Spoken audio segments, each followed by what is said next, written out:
Well, I can now say good afternoon. It's right at 12 o'clock. I just wanted to, on behalf of IABC London, introduce a number of us who are in the room. I'm Andrew Kizosi, your chapter president this year. Any other board and volunteers, if you wouldn't mind just putting your hand up and saying hello. We have a wonderful team this year who's worked hard to put together today's event. Thank you very much for coming, making the time in the middle of your day. We really hope that it'll be a very worthwhile discussion, a very important and relevant topic for today. And we have a wonderful team of panelists to discuss today's topic, and a great moderator who's come all the way from Toronto. Thank you very much, Bruce, and over to you. Thanks very much. It was fun to get an invitation to come down and do this. I ran a panel with IABC Toronto about a month and a half ago, and Marcia was wonderful and was on that panel as well. Unfortunately, James couldn't be here. James Anook was also on that panel, but like a wonderful entrepreneur, he had a client crisis and had to fly down to New York. So unfortunately, James isn't here with us. The benefit is that Marcia and I both heard James talk initially, so there might be something that either of us can add in for James's perspective. I've known James for many years, so I have a pretty good handle on the way that James thinks about his workspace and about how he can motivate the people that he works with. So hopefully we can sort of have a virtual James in here at some point. The way that we're going to work through the next hour and a half is we're going to be talking with the panelists about questions. I'm going to throw them a couple of questions and have them chime in. And then we're going to open up the floor the last 15-20 minutes to you guys for questions, if you want to have any burning questions that you want to ask anybody. So I would encourage you during the next hour, if you have something that's on your mind, jot it down. And then you can bring that back and ask the panelists about that. Is that good? We're good with that timing? All right, great. So I'm going to start off by asking the panelists to introduce themselves briefly. And I sprung something on them a couple minutes ago. I'm going to ask them to share with you guys one thing that they're very proud of. All right? So you'll get to know the panelists a little bit. So Marcia, will you take it off? Hello, everyone. I'm not going to use the mic because I can probably project a lot louder and no muffling. Marcia Mayhew. I am from the Toronto area, so don't hold that against me, please. He needs you to use it. Okay. I am from the Toronto area. I live in Oakville, and I have an office in Kitchener and one in Richmond Hill. We're a workspace solutions company, integrated design firm. We start with concept and we manage it all the way through. We manage the assets that go within a workspace. The one thing that I am most proud of definitely are my two boys, which Evan at 5 and Declan at 4. So. I'm Kristen Rutgazer. I'm the HR director for Igloo Software. We're based in Kitchener, not too far from here. Our platform is a digital workplace. And so our 4 key features that we focus on is communication, collaboration, knowledge management, and culture and engagement. And the most proud that I am, I think, is 20 years ago, I moved from a small town in Newfoundland and made my way here and created a life and a beautiful family. Great. I'm Amanda Fickling, and I have the pleasure of working with a bunch of talented marketing communication specialists at Great West Life. People here in London would know it as London Life, but we are supporting the group side of the business, which comes out of the Great West Life banner. So we market and promote insurance and investments products to companies across Canada. And we, just for a little bit of context for the discussion this afternoon, we are split across geographies. So we do have part of our team in Winnipeg as well as part of our team in London. So that will be probably part of a theme of the conversation today. I'm going to keep my comment more work-related in terms of what I'm most proud of. And I would say I am most proud of the team and the creativity that is coming out of the team in the last year. We've had a lot of changes, and I would say our goal as a leadership team is to not look and sound like an insurance company, and we are getting there, so I'm very proud of that. Good afternoon. My name is Mona Lamb-Daslip. I am the founder and CEO of MLD Solutions, Inc., which is based here in London. We are, we started off as a service business doing software development, but we are moving to be a product business now. And we have one product which is licensed by school boards for staff management, and our second product, which is about to launch very soon, Mosaic.global, is a product which helps clients to create and manage digital content, but it helps businesses grow their business with digital content, capturing data and visualizing data. So we're very excited about that. We've been in business for 29 years now, and my proudest accomplishment, there's days where I sit in my office and I look out at my team. We've got 10 full-time, 3 part-time, and I think, wow, there's people there and they're doing great work, and that's what I'm proud of. Thank you. Well, thank you very much for that. So let's jump in right away with our discussion about virtual, flexible, adaptable workspaces. So we're going to explore those places and try to really get a handle on how to make those things work if or when we are bringing that into our workspaces.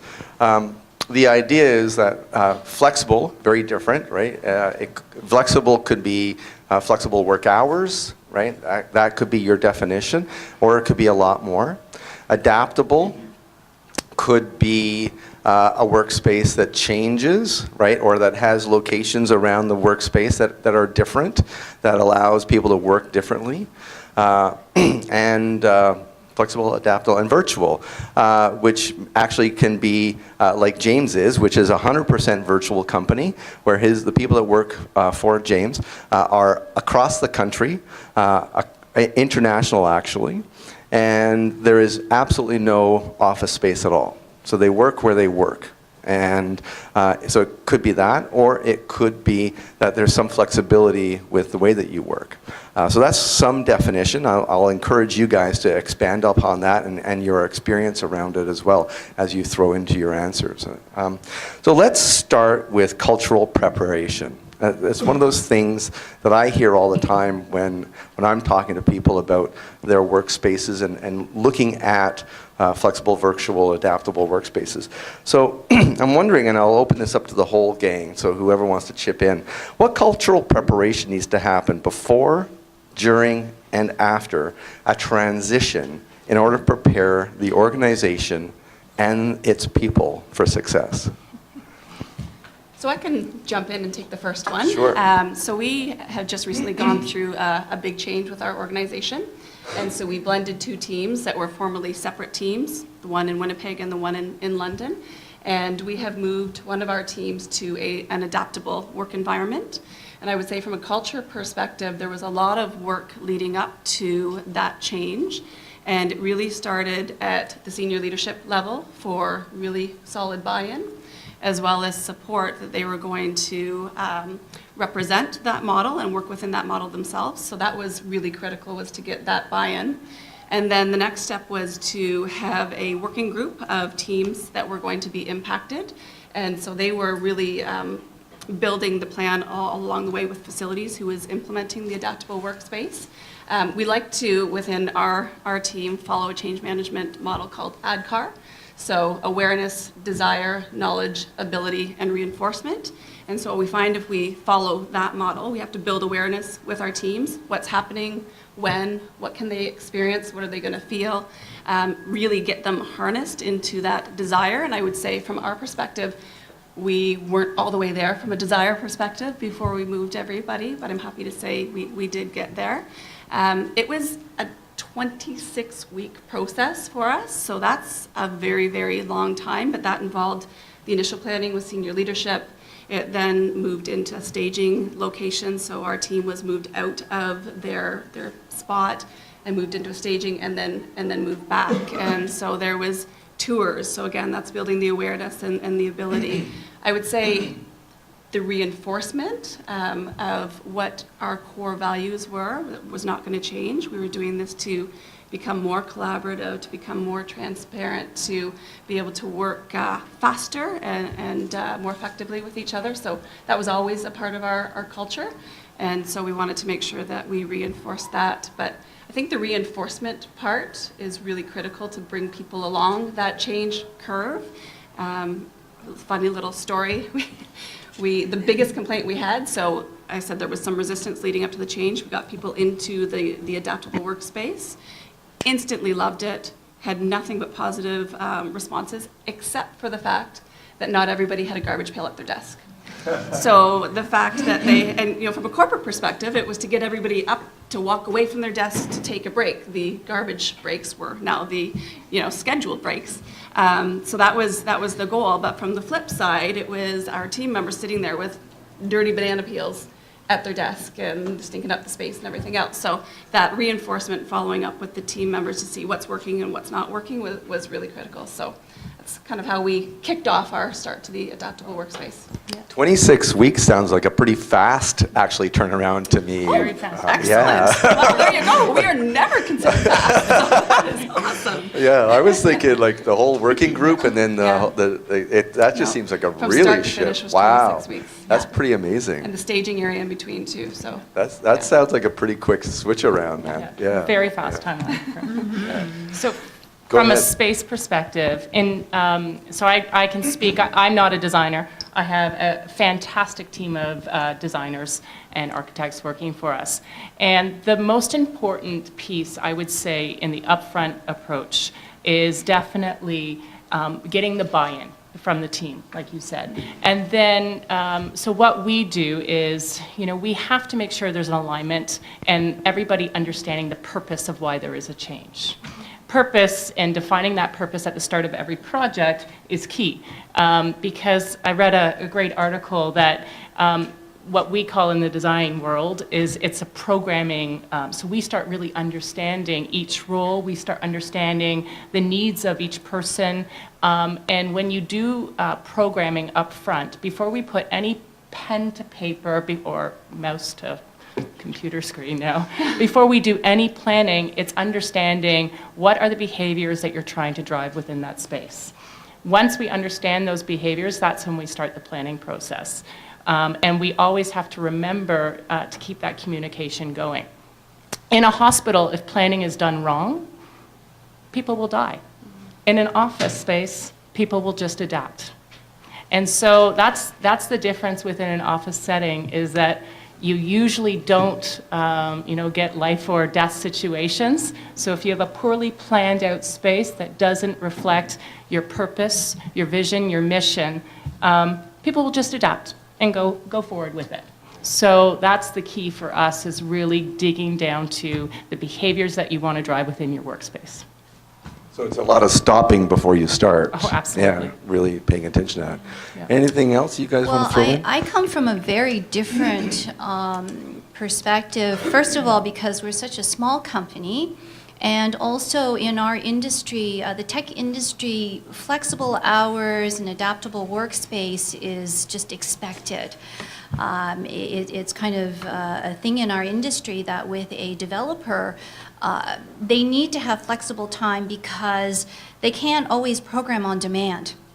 And some of them, they have different sort of time cycles. And so we moved our offices about 3 years ago. And it was really nice because we had the opportunity to renovate the space. So we tore down a lot of walls, opened things up. We've got huge whiteboard walls. And it was great because we had the opportunity to sit down with the team and talk about their strategies and what was going to work for them. We were able to incorporate more couches, spaces where they could work in a different fashion. But what is also I don't know if this is unique with us, and maybe it's me, but we have a tendency to move or rearrange our space. I would say, well, they laugh at me at the office because it's like we don't keep an arrangement for longer than about 6 months. And part of that, with the custom work especially, we would have different projects that involve different team members. So one might require more input from a graphic designer, and somebody else might have more expertise on the education side on a certain project. And so my team actually really enjoys being able to rearrange their desks and change their little groupings, so when they're working on a project, they can really focus together and get it moved quickly. That's interesting. So they could change the space itself and keep it adaptable. Do you find that that impacts creativity? Does that get people thinking differently as well? It really helps because each project, they do need a different mixture of team members, and so when they're on that project, they can work together more closely because there's a lot of that sort of background chatter that goes on as they develop. And we also have dogs in our office, so the dogs move with them, which is really, really good for people. Yeah, they really like that. That's amazing. Cool. Do you have anything you want to Yeah, throw in? I would just add, I think just to start right back at the beginning, is when you are implementing, whether it's a change to your physical workplace or virtual, is making sure that you've defined what your culture is. You know, I mean, we spoke that, you know, this is our culture, but if you haven't defined your culture, any program, any platform, any physical workplace that you're putting in, if what you want that to do is overlay what your culture is. So make sure just to kind of go back to the basics. Any thoughts about how you can take, like, you're sticking with your values, you're really focused on your needs, you're looking at your culture. What if you have somebody that's maybe been around for a couple years and I'm used to my four walls and a door? How do you bring me along on that ride? Any thoughts about how you take somebody who's got heels that are stuck in and bring them along a little bit?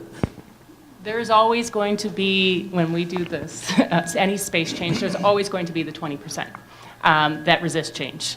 And what you have to do is support, you know, the other yaysayers that are about the other 20%, and then 60% will just go with the flow. So it's really about focusing on your champions, and your champions usually have a louder voice than the negative folks within the office. So it's creating choice is the biggest and the best thing you can do within a space. And you mentioned couches, but creating a choice of where somebody that needs those four walls can still have those four walls. But somebody that needs to be in a cafe, Starbucks, that third type of space, which we know that's where the millennials are thriving, we also need to make sure that we are putting that into the space. So it's all about choice, and choice now equals well-being. So well-being we used to think of as ergonomics. Everything is ergonomic now, really, when you look at a space. So now it's all about finding the choice. Cool. Good. I find that when people are in their pods together where they're working very closely on a project with people, they do look at it more positively, and then we also make sure that we do have rooms where people can go. So if they need to have some space, if they're having a bad day, or they need to be on a phone call that's personal, we do have rooms where they can go and have that privacy as well. So I might just chime in there very quickly. I would agree, you know, tagging them up with the champions, but I think fear comes, or resistance comes from fear. So really having good conversations with those individuals, I think that's where communication has to go through the roof. You've got your early adopters or your champions, and you probably have already got buy-in from them, so you don't have to spend a whole lot of time with them. But when you have some resistors, you're gonna have to spend a little bit more time talking about what are the things that are bothering them or that they're scared about, and then try to talk around how the new environment is going to be able to work for them as well. That's great.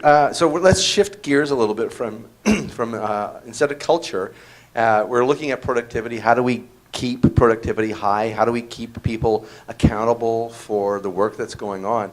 What place does technology have in keeping people together, even though they might be separate, and keeping things on track? So let's dive into the technology. Any ideas on what kind of technology needs to happen? I think we might have somebody that's a ringer on this topic. Technology is key, especially when, Mona, she has 10 full-time, they're all in the same office, but to her point, there's still a lot of flexibility in their hours. So what you always want to do is take that step back and think about when was the last time every person in your organization was in the same room at the exact same time. I mean, even when we do town halls, it's very rarely that you're going to have 100% attendance. So technology is really key in terms of bringing in something that's going to connect your employees when it comes around in terms of, and also engaging them. So, recent studies have shown that 70% of employees are not fully engaged. And a lot of that comes from is because they don't have the knowledge, the information, the processes and procedures to do their job. So in terms of putting one piece of technology that is that one digital source that employees can go to on a daily basis is definitely key. At the end of the day, there is so many great applications that are out there for different companies to use. Your sales team is going to use Salesforce. HR is going to have an HCM. You're going to have employees that are using Slack or Skype to communicate in terms of instant messaging, which is all great. And these applications are key for individual departments to do their job successfully. But what you also want is one location that everybody goes where you're bringing those applications together. So really doing that tech stack is a key thing that you want to look at. So that when you are looking at information, when employees are trying to find out, okay, what is the process that I need to take to book my time off, versus me as an HR person, I want to know where are we from a sales standpoint? Where are we hitting our target for this quarter before I go in to talk to the CEO? I can quickly go into the same place that the other employee went in to figure out how do they book time off. I'm going into our digital workplace. I'm able to see everything that's happening from a sales standpoint, where we're standing from our top numbers, who our top salesperson is. So I'm having those rich discussions. And that's just one example, right? We're having it from all of our employees, that there is that one source of truth. And that technology is cloud-based again, right? So again, when you're looking at what technology you want, we're used to using network drives, but network drives are only accessible in certain, if you're connected to the network, if you're at work, are you VPNing in, right? All of that stuff, where when you look at the cloud base, again, people can access it everywhere. Yep. And just as the office building is becoming a destination to meet, the digital workspace needs to become a destination for your people. So no longer are we sending out, the CEO emails anymore, or the team communications? It is all going through some sort of forum where it can be tracked, and we can search it. It's logged, so new employees can get on there and find out old information. It is so essential in the changing workforce right now to have a digital workspace that reflects your physical workspace. Because I think with the flip side then is the more information that's at employees' fingertips, the more engaged they are, the more productive they are, right? Yeah. I can recall James when we did this in Toronto. He was identifying that how important it was that everybody use the same software in the same way, right? That there's not somebody who's still got one file in the back drawer, or that he's doing something differently. And he was really focused on this being a very positive environment, not a disciplinary environment. So some people are just going to need a little bit more time in order to be able to pick up how to use that software and how to integrate it with the other kind of work that they do. But that was one of the things that I remember James picking up, is that make sure that you recognize that not everybody's going to learn how to use the software in exactly the same timeline, and that you have to keep reinforcing that usability, that if somebody stops using it or isn't picking it up yet, you have to go back and in a positive environment, go back and say, okay, this is how we need you back into the fold, right? And to treat it as a positive, not as a negative, and to just always be circling back, always be watching, always being aware, so that you can check things before they become problems, right? And that they can you can just keep driving positive solution. And it starts at the top, always starts at the top. So the executive team needs to be the ones that are pushing it and are utilizing it the most. Yeah. And then it will just happen naturally within the organization. Yeah, absolutely. It's absolutely all of this has to come from the top, has to be demonstrated from the top, right? Nobody's allowed to do something the wrong way, right? Absolutely. So on that, policy. Let's talk policy for a bit, because that always seems to be a fun topic. Big organization versus little organization. You know, we have both sitting at the table here. What kind of policy do you think you put around, take your pick, coming and going, flexibility, when I work, when you work, when I pick up email, when I don't. What do I need from a policy perspective in my organization? We have our HR handbook for our staff, and we have our operations guide. Because we work with a bunch of technical people, some of them like to bring some of their own technology in because they've got their special mouse or their special tablet that they really like. And so we have a BYOD, so bring your own device policy that they have to sign, so they understand about intellectual property and ownership of that intellectual property, where the files are to be stored. So we use a lot of technology. We have a lot of tools in place to enable them to connect remotely, but we do have to have all of those policies in place. We also find, even with our processes, when we bring in new staff, because I'm just a tools person. I love having different tools, and I'm the type of person that just dives in and figures out how to make it work. So we have a number of those in place, and we find as we bring in new people, we can't expect that they're going to be comfortable with the technology, even if they're a developer. People are often familiar just with the tools that they've used. Doesn't mean that they're familiar with the tools that we use. So we make sure that we do have that training. We've got an onboarding process which includes training on our tools. But even with that, we just had a meeting this morning actually, because we have some staff where, as they've grown with the company and they've taken on different responsibilities, we have to make sure that they're aware of those processes for that particular role and responsibility. So it's an ever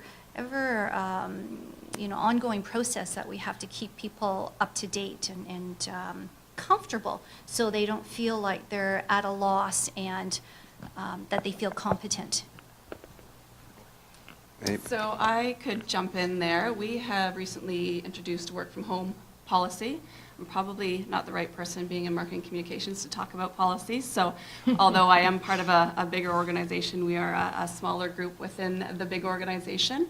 I would say our policies are a little bit loose, but what I would say is we're governed by our overall code of conduct. So our behavior and our ethics, that is the basics for any employee, regardless of where you're located.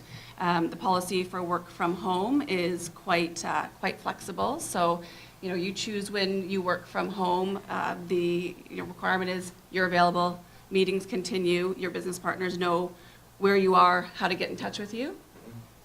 That's I would say, the basics of our policy. HR did slap down a 4-page document in front of us that was a little bit more detailed than that. It went into requirements of maintaining the equipment and making sure that the privacy and integrity of the information was protected. I would say the one good piece in that 4-page document was, if you're going to work from home, you need high-speed internet. Other than that, it was the usual HR stuff that you would find in that. But really, I think it comes down to trusting your employees and your team members. And I get a little apprehensive when a 4-page document is laid down to say, okay, yeah, go work from home, but here's all the rules that you have to follow. And to me, that doesn't feel like the kind of culture that we're trying to build. So I would say we're a little bit looser on that. We are trying to move a little bit more to more of the work-life integration approach as well. So it doesn't have to be an 8-hour straight work-from-home policy. If you need to go out and see your kids play in the afternoon, you take time off there, and we're all adults, we're going to get the job done, and we do have some monitoring in place that if we see things are slipping, which I will say I've never seen, so I think that goes to the people that you're hiring and having that trust. You know, we have processes in place to manage that, but we haven't had to. So it's, you know, work when you need to work, and from where you need to work, and get the job done. Yeah.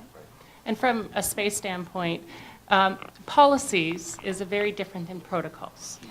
And so using those two different words, and we, change management is something that we do because getting people ready for space or any space change is key. So we work a lot with organizations, again, to understand the behaviors that they're looking to drive, and then what we do is build protocols and neighborhood guidelines that you'll find within space.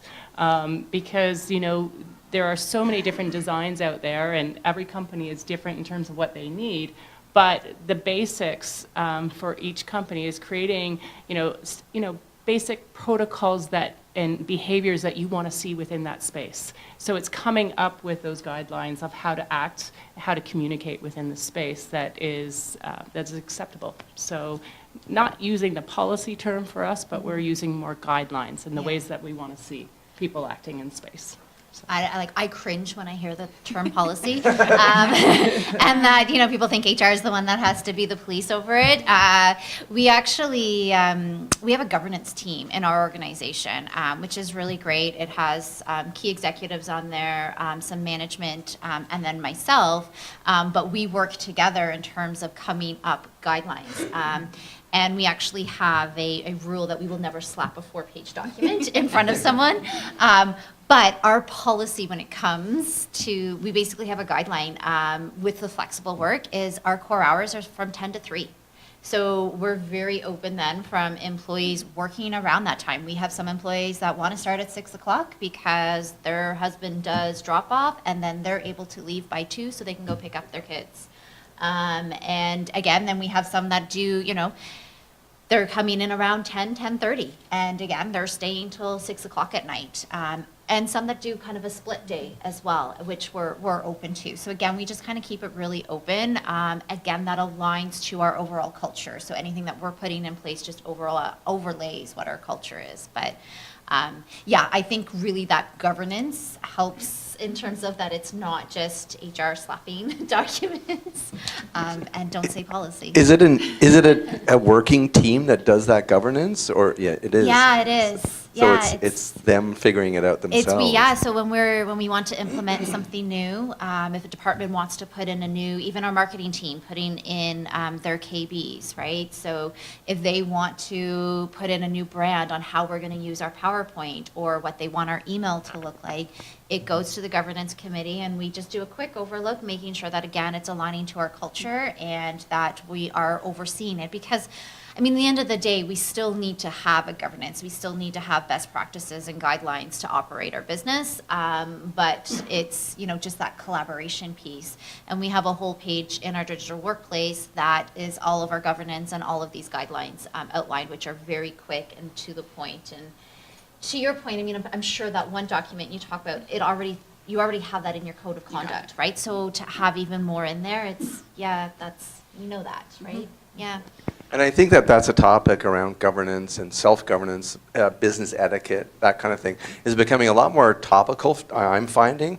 I had a client or a prospect call me last week, and they're looking for some kind of orientation to their existing workforce around business etiquette, right? What should they be doing? What should they not be doing? With this one place, they brought some of their clients through their workspace, and there was a little bit of language going on that they weren't really happy about their clients experiencing, right? And so they were like, maybe we need to do a little bit of adjustment within the workspace, right? So I think a lot of places are really starting to pay attention to that whole culture. What is the culture that we want? And I can remember, like, when I first started at Scotiabank way too many years ago, the whole culture was, here's your desk, and they turned around and walked away, right? Like, you work at a bank, right? And that was the culture. You were supposed to just get it. But now culture is a very different experience, I think, for a lot of different people. So absolutely. So that's great, and I love the idea of having a governance body doing it as well. I think that's pretty cool. Our CEO, like it was his idea, and he started, but he's now stepped away. So it's really great that he's leading key members of his ELT and some management. And I mean, we talk everything from any security risks that will come up to HR policies we want to drive to any changes on the marketing side or anything like just that's going to affect and overlay the entire organization. Yeah. One last little thought, and it's not quite on topic, but when we do think about policies and the changing workspaces and environments and thinking about generations, I think we, and I'm talking about our big company, has to start thinking a little bit differently about vacation policy, specifically for millennials. So what we're experiencing, having a lot of millennials on our team, they want to take big, long vacations, so 3-4 weeks at a time. And that's a shift in behavior and something that we haven't seen before. And of course, absolutely, take the vacation, go have it, you deserve it, you've worked for it.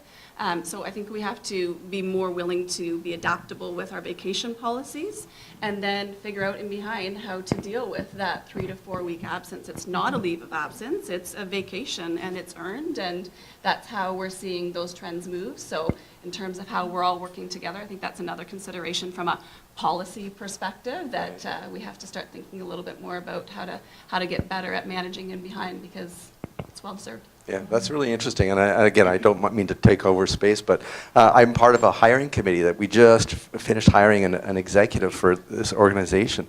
And that was one of the things that the executive came to the table with as around what she wanted from a vacation perspective. And she wanted bigger spreads. And I remember one of the other individuals on the panel said, wow, there's a lack of commitment on this person. And is she really the right hire? Because isn't this demonstrating that she's not committed? And I'm like, what? So I didn't see it, but it was really interesting how different people will have different perspectives. Yeah, my perspective would be quite to the opposite. Yeah.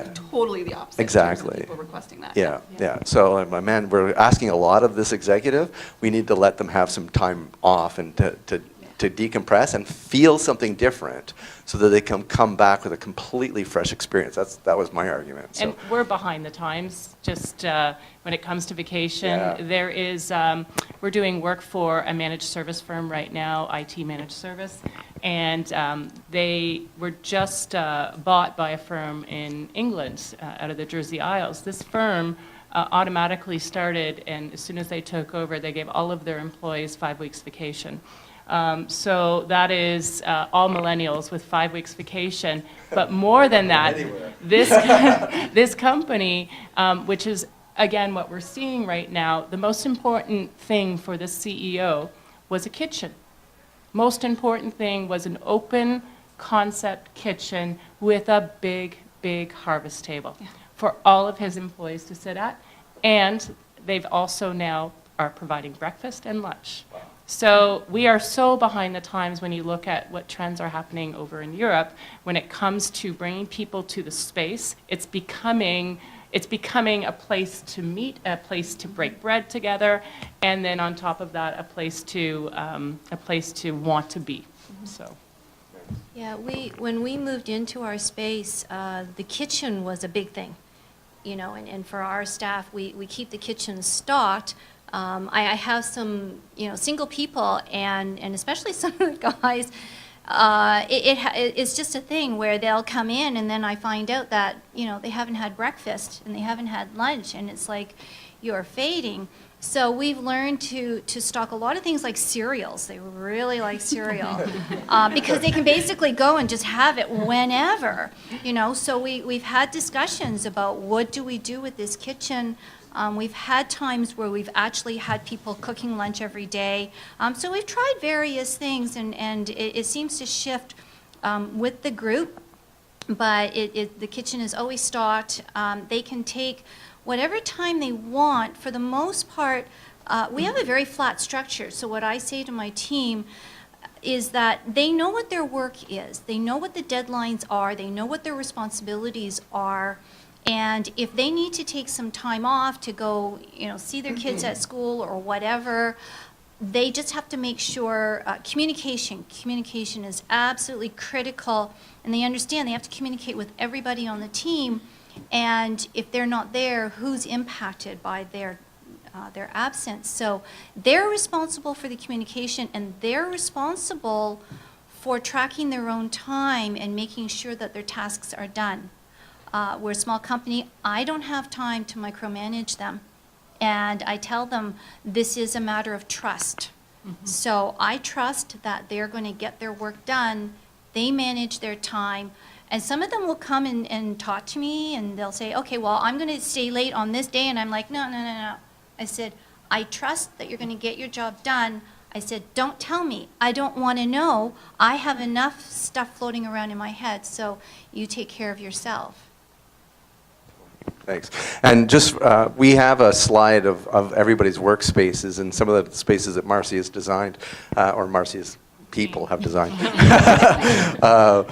So, and then we'll run that after the presentation if anybody wants to stick around. And we have a great photo of your kitchen. It's fantastic. We love our kitchen. Everybody's eating. Everybody's eating. So stick around if you want to take a look at that. On picking up on what Mona was talking about accountability and not being able to track all of it. And that's not, like, people are used to, 9 to 5 or 8 to 5 or whatever it is, and that's how we measure your success. And results-only work environments, whatever you might call them, are certainly becoming much more prevalent in today's environment. How do you go around measuring that success? What do you do in order to make sure that people stay accountable for their own work? Right, and are committed to the other people, not to let their team down. For us, it's all going back to that digital platform. And so that we can, we share our key results, we share our team results, we post our project wins, we post our project expectations up there. And if it's not for us using that platform, our different locations, our team in Kitchener, our team in Windsor, our team would not know what's going on. So it definitely is having that transparency posted somewhere. And that's how we keep track of our from an accountability standpoint. Yeah, I think it's just a matter of having the information available for your employees. If it's available, they're going to do their job, they're going to be productive, and they're going to be accountable, right? It's trusting them. But you can't trust them if you're not giving them easy access to the information they need to do their job. We have a similar approach with a performance management tool where all of our team members will set up goals for themselves, and we check in on them on a regular basis and see how they're progressing. Everybody has to put their own input in and say, I'm on track, I'm delayed, and then there's some accountability there. That's more at, I'd say, the macro level, at kind of the day-to-day level, because we are marketing communications, we're very deadline-driven. So we have production schedules, and if people are missing those schedules, that's obviously a red flag there. So there's more of the high level, what are your goals and objectives for the quarter, the year, and then there's the more day-to-day business as well that we would be able to follow. Right. Mona, do you have something? Well, we use a tool that everybody does log their time, because our client work is mostly time and materials, so I have to track the time in order to bill.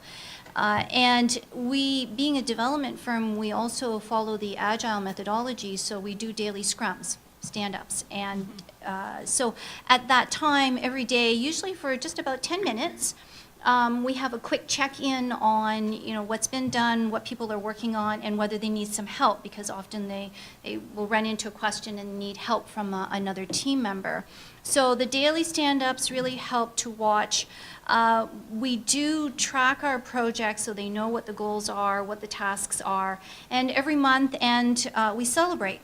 So we celebrate the projects, but I also encourage the team to celebrate each other. So did you notice another team member who, maybe they struggled with a certain, personal challenge where they've grown, and the team's been great in supporting each other that way, and then we do something.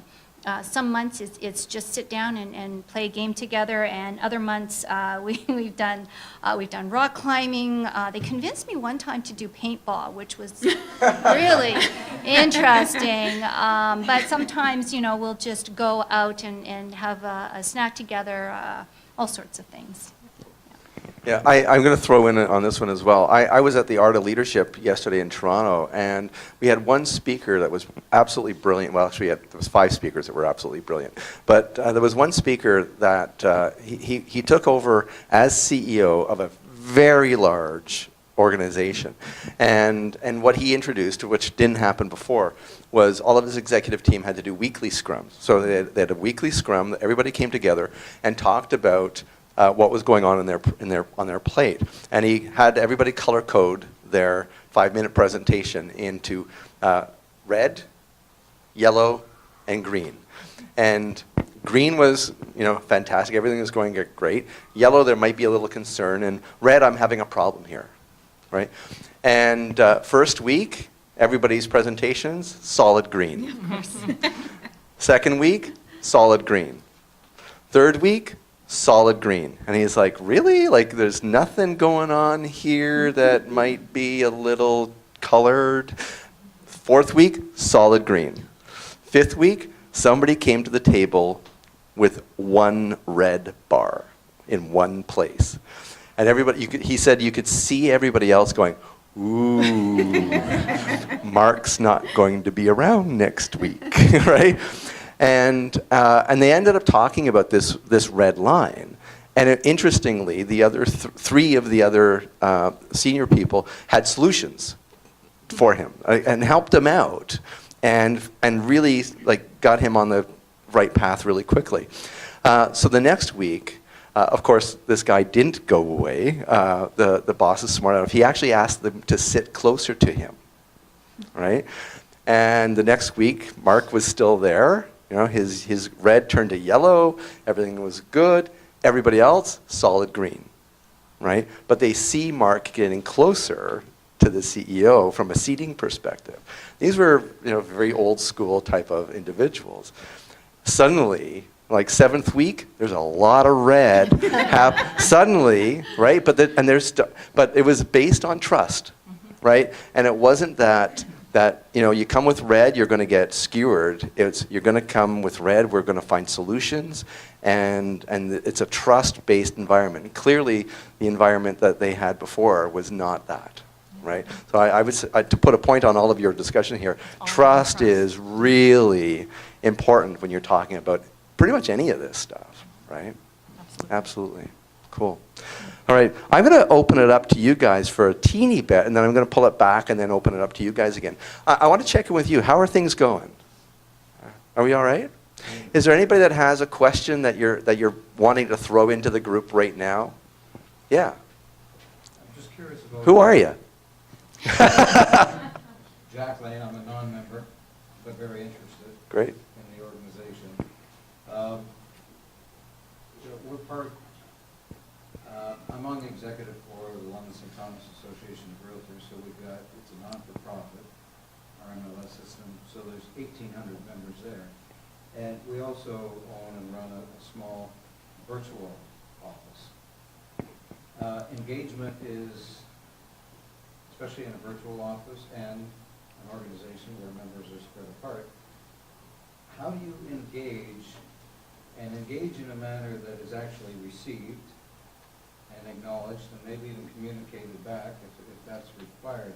Because there seems to be, especially with the larger organizations, but even with ourselves, we find, you'll throw something out, you'll throw a suggestion or an idea out, and you're hoping for responses, and it's crickets. So are there tools that you use to encourage better engagement? So if I can throw in, so you're looking to engage your team that's all virtual, right? Are you looking to inspire them, or are you looking for a conversation and feedback from them? More conversation and feedback Right. in most cases. So how do you engage and get feedback from a virtual team? Yeah. Cool. We actually had a client that gave a great analogy. When they implemented their Igloo, so their virtual digital workplace, of course, I mean, going back to it starts at the top, and this was the CEO speaking to it, and he highlighted that, think of it as a party, right? Or at the kitchen. When you post or you tell people there's pizza, how many people run to that kitchen to get the pizza? Versus when you post and say there's vegetables, you're gonna get less people. So the key thing is really balancing what you're posting and how much pizza you're posting versus how much vegetables, right? Usually the vegetables is when you actually it's a little bit more of a dry material for the employees, but it's more than likely the information that you are wanting back and their engagement. The one thing with the digital workplace that we have is, to your point, when you send out an email, it's crickets. You don't know if people have looked at it. You don't know if they've opened it. We actually have in the platform that you can track how many views it gets. So you're able to see, or are people looking at it? You can add Giphies. You can add pictures. Again, it's how you go about doing it, and that's where we see, like I see a lot more engagement when you make it fun, or you can do a poll. So if you're looking for feedback, again, the digital workplace that we have, it allows a quick poll that you can do. So as opposed to sending out just a communication or a broadcast, do a poll. And you do a broadcast by saying, hey, there's a poll on our, on the site, please go in, take 2 minutes to answer it. People have answers at their fingertips that you're having them select. It's a lot quicker to pick something than to type back. Just every so often, continuing it going, find who your champions are, encourage them to continue to respond. It's just bringing that in and building that out on your culture. So showing some fun stuff and then showing more of the, drier stuff, those vegetables that people may not want as often, balancing between the two. So we have a very engaging office, and we meet every 2 weeks physically, and we're very engaged with each other. We have systems in place so we can track who's opening and who's not opening. And then when we get together and we talk about the lack of communication, we talk about different applications, and it goes around and around a lot, and then it never set. And we have applications that would be very good applications. And Utilize it seems to be the doing part that's the Yeah. issue. So how do you get people to do? You got to push them Yeah. back to it. I mean, even this morning I had a leader that I posted stuff, a file on our platform that many people had access to, and I said, comment in this because we need to keep he sends an email. And so I copied his email, I put it into the document on the platform, and now it's just generating those conversations, right? I think that's where it goes to having your champion. So if you have those few people that you just, post that there, put that in there. We even have it when we have new hires, executive new hires. When we hired a senior director who's so used to using email for everything, it's just changing, like, this is our culture, this is the system and the platform and the application that we use. But again, I mean, it's looking at what applications are they using. Can you integrate that into one, right? I'm wondering if the difference would be that, so where a company, you're employed by a company as opposed to, we're independent contractors. So really, in essence, we're not paying their salary, they have to earn it. So I wonder if there's a difference with that lack of, just following up with the emails that were. Yeah. I mean, there's also that you have to prove it, right? For, people to see if something works, you've got to prove it. There's a bit of that, right? So it could be like, well, I'm just so used to emails very quick, right? So you can keep going back on the applications that you have is, can I show that this is more efficient use for you to use this application than through the email? Sending out tidbits of information saying, the did you know once a week. If you use this application, you can search, your search is going to be 10 times faster than trying to search for it in your email. It's always relevant. It's always on par, right? Like, I mean, it's just different avenues that you'd have to take if that's, and again, it comes back to if that's what you want people to use, then that's what you would communicate. You wouldn't send an email. You would always go back to that application, that technology that you want to be utilizing. And obviously, if you've got an engaged team that meets monthly, then it's reflecting, the coming together of, when you have these meetings, when everybody is engaged, okay, how do you replicate that in the digital world? So maybe it's missing one of those meetings and calling everybody to the platform, or finding something that you, the other thing that works really well is rewarding people for using it. And that's how we were able to, and it's a little bit different, but still people like wine, people like gifts when you've got super users. So for us, we use an Office 365 platform. It's free. It's free with our, it's free. Now, it's not as robust as a platform like Igloo, but it is free with our 365. And so we have developed a way to reward our people based on, how active you are. The Teams, which is Microsoft Teams, I think everybody has access to it, is a great starting place. Once you start building up that, then maybe look at something a little bit more sophisticated. But certainly, we have champions, and we reward them in front of our team. So that's how we're getting use. There's sort of two groups of people I find that I need to tackle. And one of them is the group that really doesn't like to speak up much. And then the other is those that will speak up. So usually I will find those champions that I can talk to and say, okay, well, in this next week, look, we want to, get some engagement, and tag team with them. So they know sort of the game plan, and they buy in with you. And with those that are more shy, I try and find something that is of particular interest to them, or something that I know is near and dear to their heart, and then I'll put something out. And I find once you can get it going, then it'll start. So it could be that people, because it hasn't happened, that if you can get some of that conversation going and people start to see the benefit and the value, then maybe you'll sort of get the ball rolling. But it's getting it started so that people can see, oh, that's easy, or oh, yes, that's helpful. I have some developers that are so introverted, they don't like to say much, but something will get posted, and then they'll put an emoji out. They'll put a little happy face or something, and so it's simple for them. Mm-hmm. And when you get enough people who can help you with, just getting the ball rolling, maybe that will let people see the value in it. Right. Can I throw in just a second? Because so one thought, and I'm not going to beat up on email, because I do a lot of email etiquette work and email training.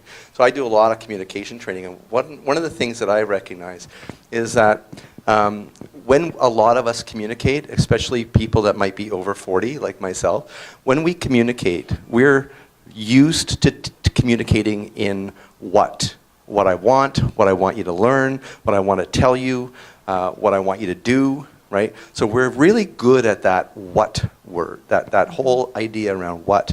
But what we're not good at internally is the why, right? And I found, especially with the younger generation, they strive for why. They want purpose. They want to know why they're going to walk across that room.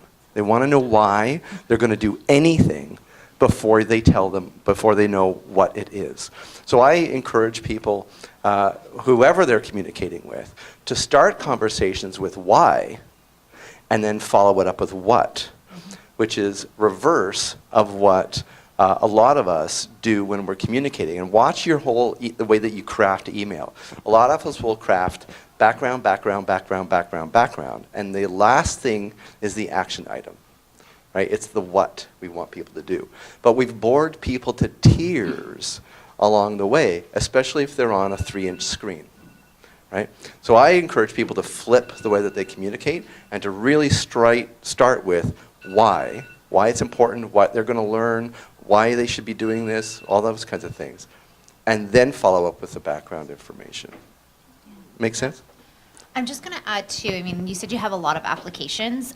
The one thing that we always advocate is, you know, you are going to have, yeah, definitely one, but one that unifies all those applications that you're going to use. So we do have people in our office that are all about email. They don't want to use the platform as much.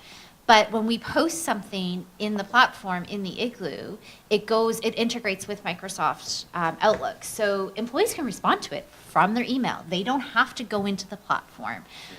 They can still, and that's where it kind of goes back to when you're looking at the applications, there's so many great ones out there, is unifying all of those great applications into one platform that can still integrate with the rest of them, right? That's the key, because there are, I mean, you're mixing your millennials with your Gen Xers, and you're trying to find something that works for everyone, that you're keeping that engaged workforce. So it's just finding that right application, that one unified one that will help bring that together. And maybe you have an organization that is fine with several, but studies are showing that more and more employees just want one place to go to. Is that helpful, hopefully? Okay. Let's hang on to the generational differences component here for a second. And you all have different experiences with people of different generations. As you're designing your workspace, right, you all have different workspaces. Is there a preference, or is there something that you have to take into consideration if you have boomers that you're working with, or if you're having Gen Xers or millennials or the Gen Zs that are coming into the market now? Do you have to consider generational differences as you're designing workspace? I will say it's not generational differences. It is personality differences. And it is introverts versus extroverts, and giving people choice. I go back to choice of how they want to work, which again all goes back to trust. You know, there are so many different models and ways people are working right now. You look at WeWork. WeWork is now one of the largest interior design firms in the US, but all of the WeWork spaces that are popping up, it is really a destination for people to go to collaborate with other firms, to collaborate with other minds. Multi-generational. It's not just the millennials that are moving into that space. But why people are gravitating to spaces like that is because it gives them choice. So I will say that, you know, we've seen in our work, we've seen, you know, Gen Xers that are probably the biggest advocates for getting out of their offices, and you have some millennials that want the office, that, you know, that are still driving and think that that's how success is defined. But really, when we're looking at space, it's all about choice. And I keep going back to that. If you don't have choice in your workspace of where people want to work, and usually everything right now, when you look at the workspace, it still is driven by cost. You still have the open plan. You still have assigned seating. That is okay. And that's not going to go away. But finding spaces within that open plan to provide you know, quiet zones or collaboration zones, that's what's required. Yeah. And I would say that goes along with your virtual workplace as well. It's the choice, right? I mean, I said we have in our, you know, we have Salesforce, we have Teams, we have different groups that like Microsoft's Teams, we have some that like instant messaging, Skype, some that like the Slack. But we have what our one core spot is our Igloo. And then we integrate pieces of that instant messaging. We like to keep separate because usually instant messaging is not something that you want to search on. It's very quick, asking a question. So integrating that with the Igloo would just really bog that down. So we as our culture haven't chose that, but different organizations, that may be their key way of communicating and want to integrate that into their one source truth. But again, it's very similar is physical workplace, the virtual workplace is the choice, giving your employees the choice, but then making sure that it all unifies back together. So totally agree with that, and probably verbatim to what Marcia was saying is what I would echo. But one different thought is the organization did some empathy mapping based on function. So not necessarily based on generation, introvert, extrovert, but based on function. And when they came up with different designs for the workplace of the future, designed around the function. So some functions require more kind of reflective, quiet time, and so the space was designed more around that versus. Yeah, so that's but- activity-based working, Activity. so really Yeah. understanding the activity of each person. Yeah, but our space specifically has the choice built in, so Right. you can see both perspectives there. Yeah, cool. And Mona, I was really amazed with your space. Like, it changes every 6 months, and like, I've never heard that. Where True agile yeah. planning there. So, like, do we need to build into that like, if I'm rebuilding my space, do I have to sort of go, you know what? And in 6 months, we're going to break something and and fix it?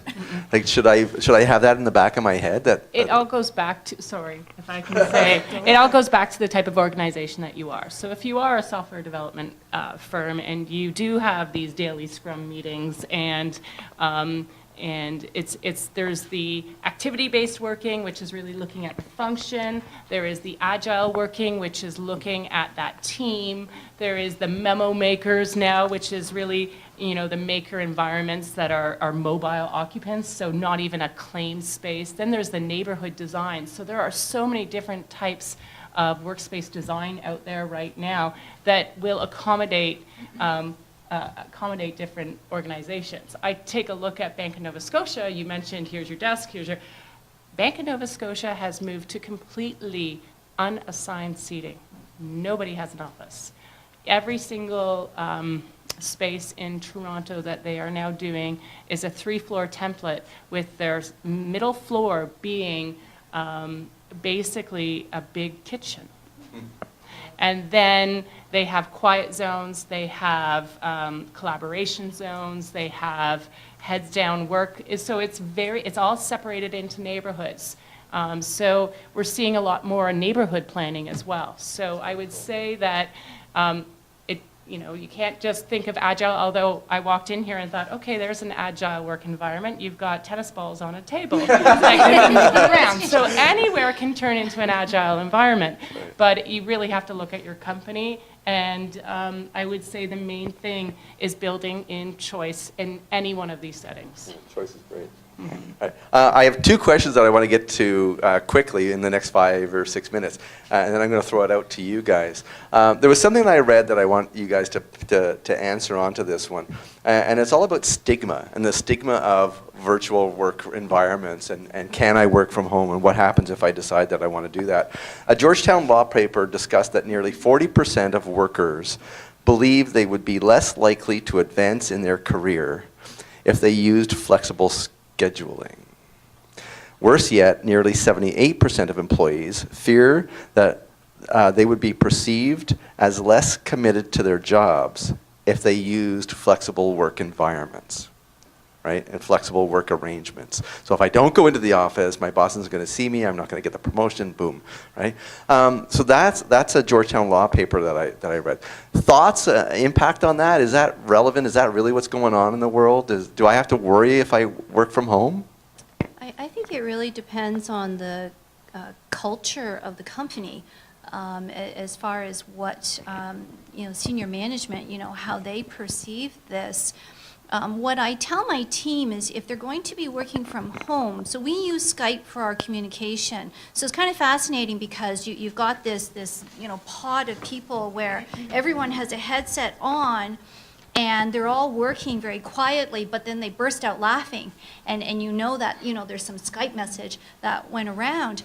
But that also enables us to have people who are working from home, but they're on their Skype.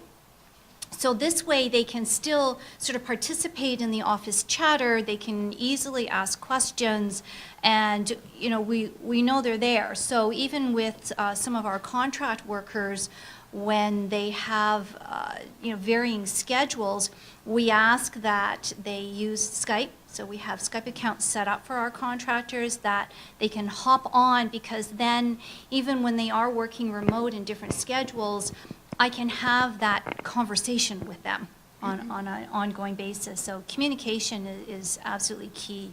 Okay, cool. Thoughts? I would say that that stat makes me shudder, really. It is really disappointing to hear that. Organizations are made up of individuals, so of course there's always going to be inherent biases in individuals. But I would say that it's incumbent upon a leader who is supporting a work-from-home environment to make sure that they get to know their individuals who are working from home. So it takes a little bit more effort. It's done in a different way. I think face-to-face is changing. We used to think that face-to-face was sitting next to one another or across the table from one another, but there's face-to-face digitally now as well. So I think that, there is an opportunity to continue to grow in an organization if you choose to work from home. But I would say that it comes from a leadership perspective. Again, we've talked about this. Top down, you need to be supportive, and you need to acknowledge that you're supportive of it and model it yourself. Right. So. Right. I'll remember, you struck something that I remember James said when we worked in Toronto, and again, remembering that James is international, 100% virtual space.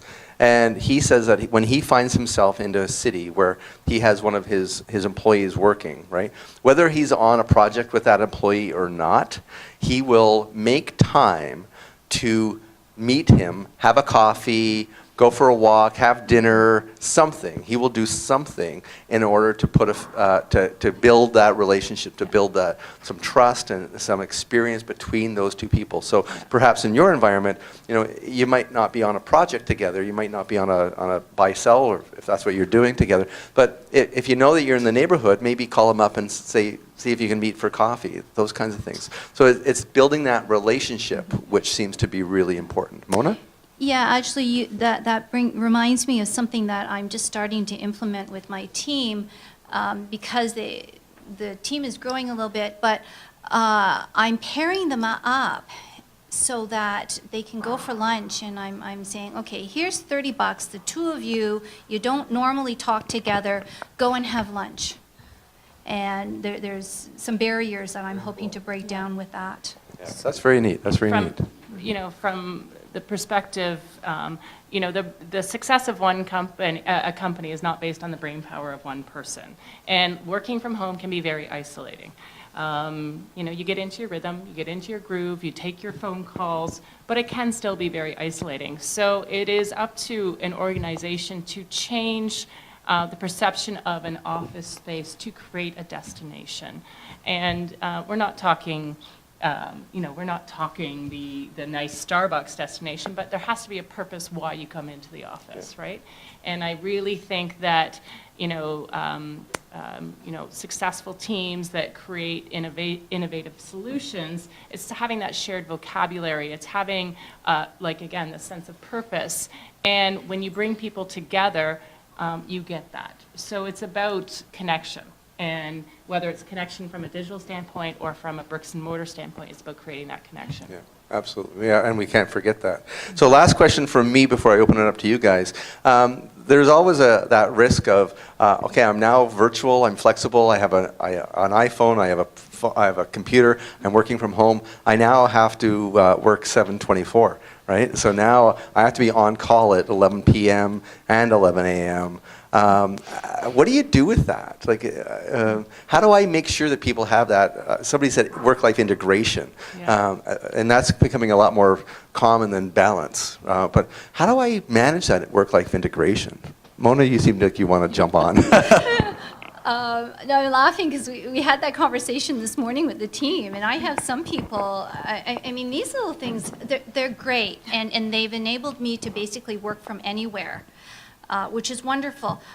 And I have team members that have, so they have their Skype on their phone, they've got their email on their phone, and I've had to say to people, stop working at night, stop checking your emails. I also tell my staff, when they start, I say, I'll email you perhaps at all hours of the day or night. I don't expect you to respond. And I tell them, our clients also, don't expect you to respond. So I have some people who are really good about it, but I have some people, they're so dedicated and focused, and so I actually have to tell them, don't, have balance in your life. So I just have those conversations with them. I think I mentioned this at the last session we were at. We hang our server, our email survey, from 11 till 5.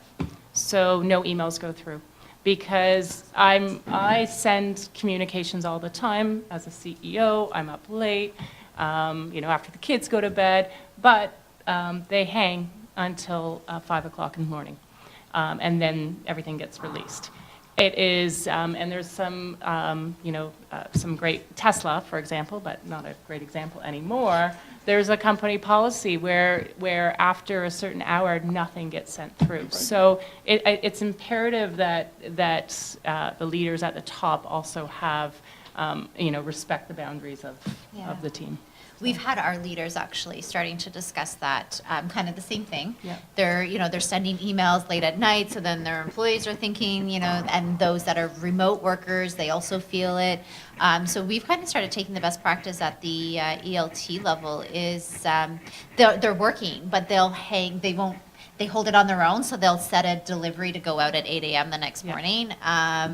But yeah, I think to the question in terms of how do you manage it, it starts again with everything at the top level and your culture, right? Mm-hmm. That's what it comes down to. Yeah, absolutely. Very cool. So I'm going to throw it open to you guys. So do you have any questions? Don't feel shy. Bring it out. I'm going to repeat everything that you say, so because it's being recorded, not because I'm slow. So please share some questions that you have. Yeah. Who are you? Good. I'm Leo All. Hey, Leo. I'm also part of IABC as a board member, and I also ran Western Food Studies for Global Visions. My question was more along the lines of this whole conversation. There was kind of talks about culture and alignment, and just kind of wanted to know how you're going to create alignment within culture and also with that whole virtual home next away and in the office, creating that alignment. So I've heard alignment uses quite often for whole conversations, so I was kind of wondering how you actually create that. All right. So how do you create and maintain alignment in a virtual, flexible workspace? All right, great. Who wants to jump on to that? I can. I think the first thing, like I said earlier on, is defining your culture. And we actually went through it at Igloo just over 2 years ago.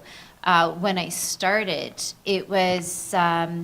we had a big change in leadership. So we had a lot of the senior leaders had exited. We brought in new senior leaders. And then it was, we were seeing employees, because of that, departing Igloo. And we had to talk about what is our culture. And one thing that I was getting from employees when they were leaving was, oh, I love working at Igloo. Okay, why do you love it? Oh, the people. Great. What about the people? Oh, the ice squad. That's our employee committee. That's not a culture, right? So we realized that we really needed to define what our culture was. We had a mission and vision, but it was set 10 years ago. So we did a whole revamp. We used a local organization that focused on doing culture surveys. So we focused on what is our culture today? What does our employees want our culture to be? And then from there, the alignment is everything that we do. So I talked about our governance committee, right? So when we brought in any new employee perk, when we're bringing in a new process, a new procedure, how we do our day-to-day work is also overlaying our culture. So I think that's the key thing. From our survey, we came up with key values: commitment, innovation, and achievement. So our day-to-day work, what we focus on, the messaging that we give, is always aligning under those values, and then our mission and vision. Great. Marcy? Marcy? Purpose a lot, but the purpose of the organization and the purpose of a change is how, once that is clearly defined, that's how you get alignment. So it's really doing the upfront work to understand the purpose. Right. Mona, did you want to say something? Yeah, Amanda? I feel the hiring of people is very important. So when we go through the hiring process, I do a phone call first, and then we do an in-person interview. If they are from a different city, then we've done Skype interviews. if we feel that it's a potential employee, we bring them in for a day.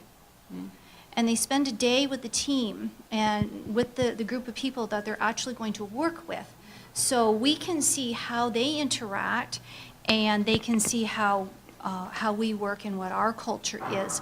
So that really helps to make sure that we're bringing in people who are a cultural fit. So, to me, that's where it starts. Some people, and we also accept the fact that there are some people that just aren't a cultural fit, and they end up not staying because it just doesn't work. Cool. Amanda, did you have something you want to throw I in? could jump in there. So we're actually, because we've gone through such a change in the Right. last year and a half, we blended, not just from a marketing communications perspective, our team was blended, but two very different business organizations within one. So there was the investment side of the business, and then the insurance side of the business brought them together. We're now 5,000 people. And there were some core cultural elements that were consistent, but some that were very, very different. So we're actually undergoing an exercise right now. We're calling it the group customer story. So who are we? Who do we want to be? And we really started off with what is common. And then we actually have interviewed people across the organization, being in marketing communications, and said, why do you come to work every day? What gets you motivated? And some of the stories were quite moving. And so now it's about sharing those stories. Another component that we put in place is we have what we're calling our brand ambassador and storytellers. So it's people at the grassroots level, at the front lines, really harnessing the story and being able to tell it up instead of having our senior leaders drive it down. Because quite frankly, that doesn't always work, right? So we're really starting with folks at the front line, teaching it to them, training them, having some workshops with them, and then we are using obviously different marketing tactics to get out to the 5,000 people.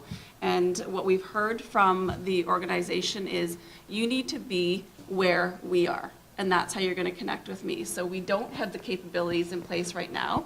Putting some of them in place, we know they're all on their phones, right? So how do we get to them on their phones and communicate with them that way? So that's something that we're doing right now, but it's kind of top down, bottom up. And bottom but up. Bottom up. more heavy bottom up, which Yeah. is making our senior leaders very uncomfortable. And we told them in the pitch, this is going to make you uncomfortable.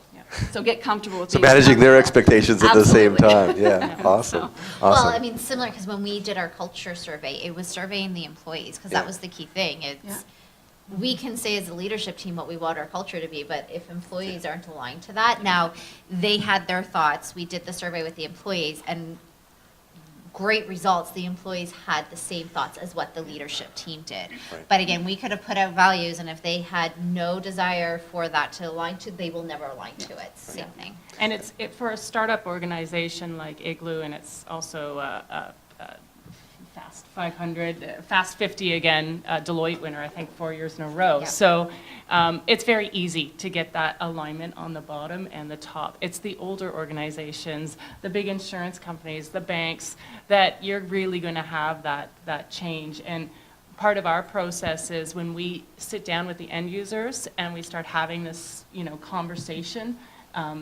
this is where you really stop things in the track, and you have to go back up and redefine. We'll find in our feasibility studies that there's complete opposite ends here. We Yeah. can't create a space that works for your company if your leadership believe it's one thing and your end users believe it's something else. So it sometimes can stop us in the tracks. And I think it's really important that Kristen, you brought in, like Igloo brought in an external facilitator Yeah.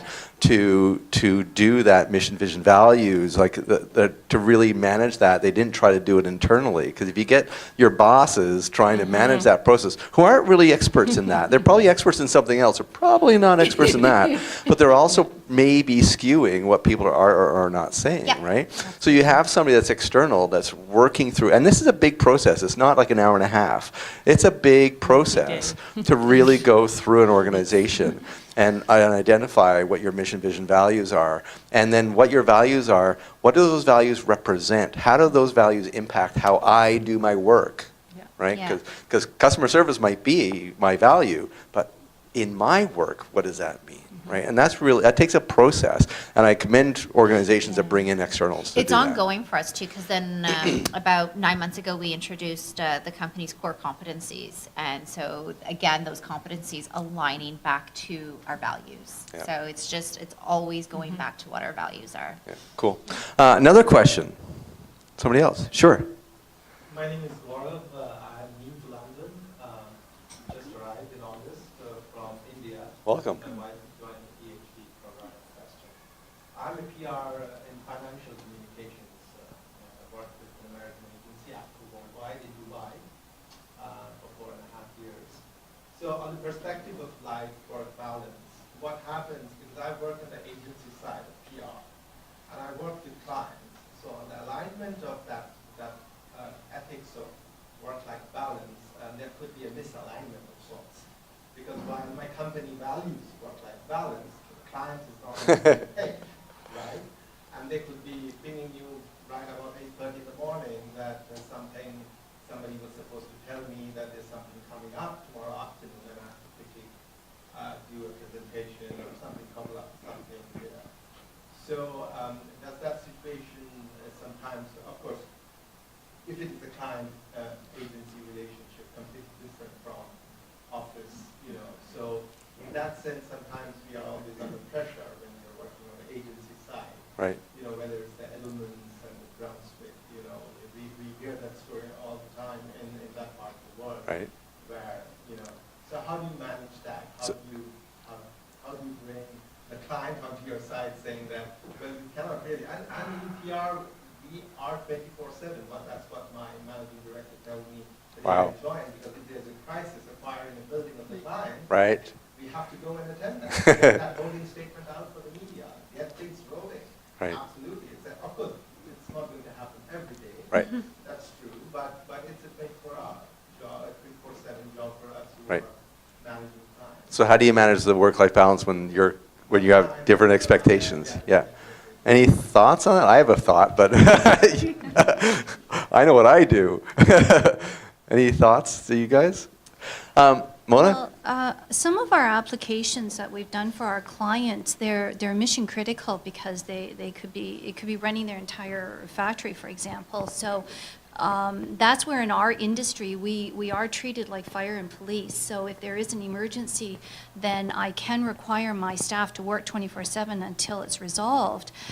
And that's one of the reasons why we do have emails on our phones, and some of my staff that handle some of these mission critical applications that, you know, they may have users sort of across Canada, so time zone differences as well. But I support my staff where, you know, I know one person, for example, she monitors these emails from the client, but she's also learned that unless it is a mission critical email, she does not have to respond. And I back her up on that. If there is something that's really urgent, then we try and get someone who's at the office who may be one of those early starters or late workers. But yeah, I set the parameters for the team on that, so there isn't the expectation from the company that they have to be on call 24/7, and I back them up on it. And if I need to, I'll run interference with the client to say, okay, you know, that's urgent, but no one's dying from that, so we'll deal with that, you know. But I respond and give them an appropriate time frame for our response as well. So it's managing the client. Yeah. I think a lot of it is around managing expectations, and I know, like, I am a single brain in my company. It's me or nobody, and what I've learned to do a long time ago is that I don't reply to anything for about 3 or 4 hours, right? Unless I see it and it is urgent, and if I see it and it is urgent, I reply. But it's likely, and Andrew, you might be able to pick up on this one, that he might have sent me an email and I see it, I'm like, that's great, and I put it aside. Because what I don't want to do is start training you to expect something in 10 minutes. Because as soon as I start training you to expect something from me in 10 minutes, if it goes to a half an hour, you're pacing, right? You're wondering what's going on. And I do this with the clients that I train as well. That I encourage people that if your work isn't urgent, don't reply immediately, even though you can, right? Because I don't believe in that whole aspect of reply if you can or put it aside. I truly believe that unless it's urgent, you don't train people that you reply all immediately, right? And so I manage that box myself, and I love the fact that you support your employees that might not do that.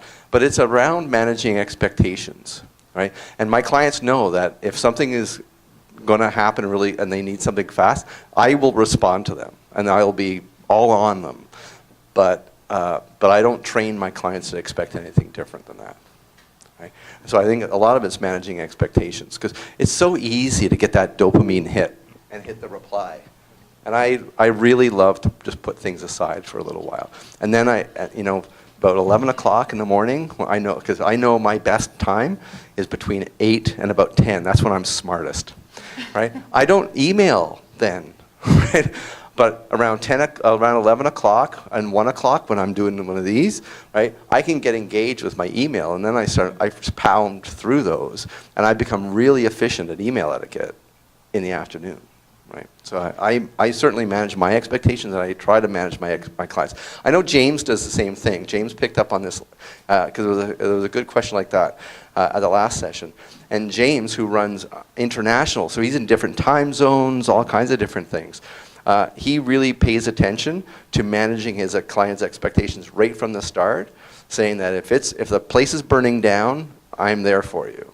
But if the place isn't burning down, if it's important but not urgent, I will be there, and I will be there in a couple hours, kind of stuff. So it's just managing expectations and letting the client know that you're not missing it, right? And I think that's a key aspect of that. Does that make sense? Does that help? All right. So it's 2:30 officially. It's 1:30. Officially, we're over. But I'm going to stick around for a little bit. What I'm going to do is put up on the board the work environments that this panelist is created or is using. So there's a shot of Igloo, and please feel free to chat, talk, question, all those kinds of things. But thank you very much for being here today. It was very great to be here.